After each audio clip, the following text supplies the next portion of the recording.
Ähliňize salam. Yol Belet YouTube kanalyna hoş geldiniz. Videoda Emir Nuriýew.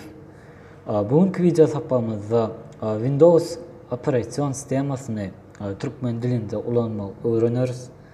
Kompýuter dilini öz türkmen dilimizde ulanmak bize aňsat düşünüp boljak yeňillik mümkinçilikler berýär.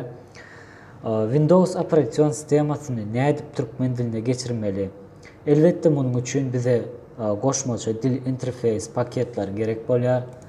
Men bu paketleri videonun aşağında yani apsaniyada linkini koyar. Şol yerden yükläp bilersiňiz.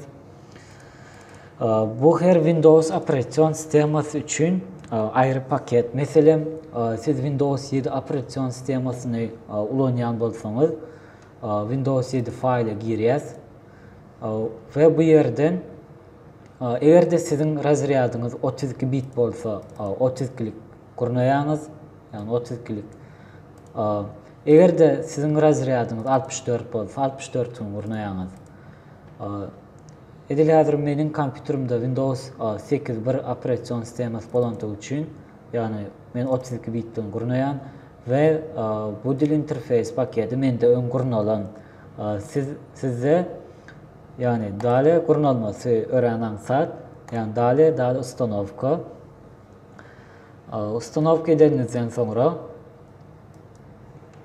yani panel pulsdan panel upravleniya gelýäs. Ekran olacağız. Eğer de bu yerden size şular ýalyk menüde olsa prosmotryny krupny znaçka geçirýäs. Bu yerden yazık bölümüne gelýäs. Yazık bölümüne gelýäs ve bu yerden doполнительный parametr yani girýäs. Yani bu yerden olsa Ruski yani Rus dilinden Türkmen diline geçirýäs. Türkmen diline geçirýäs. Ve sahraniyda basanmızda kompýuteri öçürüp ýakmamyzy, yani täzeden perezagrusk etmemizi sorar. Kompýuterimiz perezagrusk etýäs. Görüşüňiz ýaly. Kompýuteri öçürüp ýakmamyzdan sonra yani kompýuteriň dili türkmen diline geçti. Täzelendir. Täze bukça. Bu videomuz kısaca bu şekilde. Indiki videolarda görüşýänçe hoş, sağ olun.